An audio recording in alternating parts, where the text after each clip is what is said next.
Hello students, मैं हूं जितेंद्र कुमार और आज आप लोगों के लिए जो टॉपिक है वो है ब्रायोफाइटा संघ के प्रमुख लक्षण। जो ब्रायोफाइटा समूह है पौधों का, अभी आपने कवक पढ़े जिन्हें फंजाई कहा जाता है, तो और शैवाल भी आप लोगों ने पढ़ लिए जिन्हें काई कहा जाता है। और अब जो पौधों का ग्रुप है, धरती पर आने वाले सबसे पहले आने वाले पौधे ब्रायोफाइट्स कहे जाते हैं। तो उनके क्या क्या लक्षण हैं, आज हम इनके बारे में बताते हैं।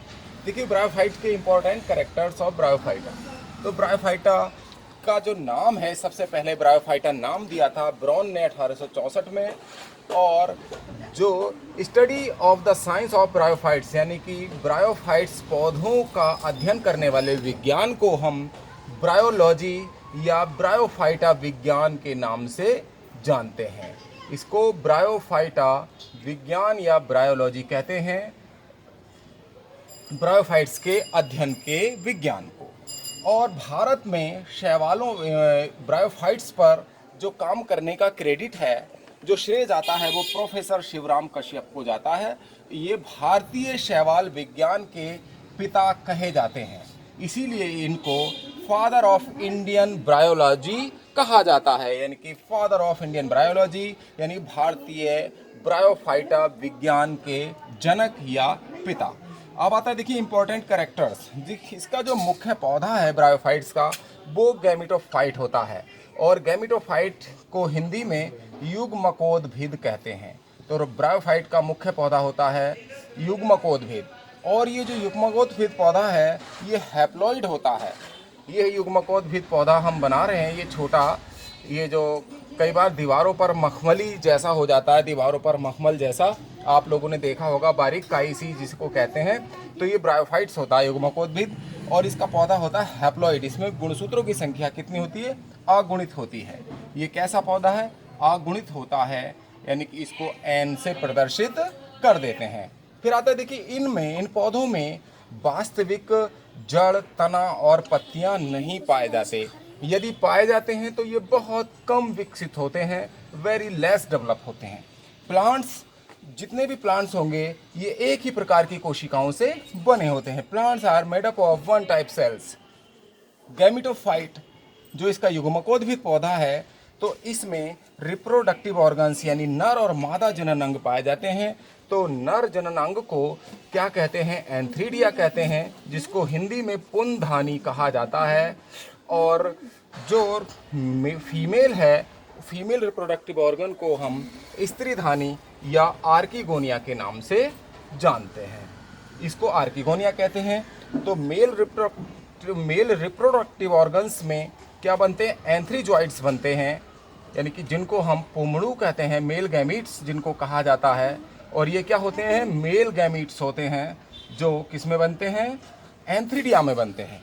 और आर्किगोनिया में, स्त्रीधानी में क्या बनते हैं? एग बनते हैं, ओवम बनते हैं, जिनको हम फीमेल गैमीट कहते हैं। फीमेल गैमीट या एग के नाम से जिनको जाना जाता है।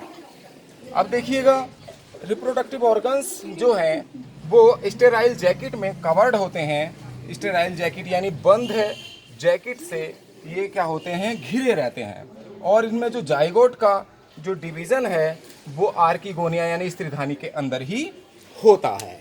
आर्किगोनिया के अंदर ही इसमें पाया जाता है।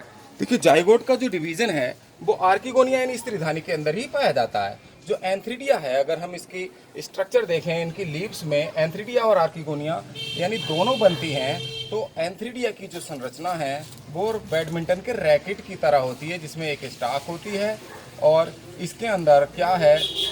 इस एंथ्रीजॉइड्स बनते हैं। एंथ्रीडिया के अंदर एंथ्रीजॉइड्स बनते हैं, जिनको हम मेल गैमीट कहते हैं।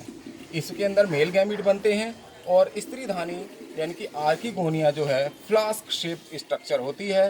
फ्लास्क की भांति इसकी संरचना होगी, जैसे फ्लास्क होता है। तो इसकी और इसमें नेक होती है। और इसके अंदर ही जो एग है, एग को फर्टिलाइज करने एंथ्रीजॉइड्स जो है इसके अंदर ही जाते हैं। बाइफ्लैजिलेटेड होते हैं इनमें। और ये एग के अंदर जाएंगे, यहाँ इसको फर्टिलाइज करेंगे एग को। तो एग के फर्टिलाइजेशन के बाद जाइगोट बनेगा। इसमें जाइगोट बन जाता है फर्टिलाइजेशन के बाद। और जाइगोट का जो डिवीज़न है वो स्त्रीधानी के अंदर ही होता है, डिवीजन आर्किगोनिया के अंदर होगा। और जाइगोट फिर क्या है, डिवाइड होकर क्या बनाता है, एम्ब्रायो बनाता है। एम्ब्रायो का जो विकास है, डेवलपमेंट है, वो स्त्रीधानी यानी कि आर्किगोनिया के अंदर ही होता है। और उसके बाद एम्ब्रायो डेवलप होकर स्पोरोफाइट का निर्माण करता है। स्पोरोफाइट इसकी अगली पीढ़ी है जिसको हम बीजाणुओद्भिद के नाम से जानते हैं। और इसमें गुणसूत्रों की संख्या कितनी होती है, द्विगुणित होती है, 2n होती है। और इनमें अल्टरनेशन ऑफ जनरेशन पाया जाता है। एक देखिए, गैमेटोफाइट के बाद इसका मुख्य पौधा गैमेटोफाइट होता है और गैमेटोफाइट से स्पोरोफाइट का निर्माण होता है।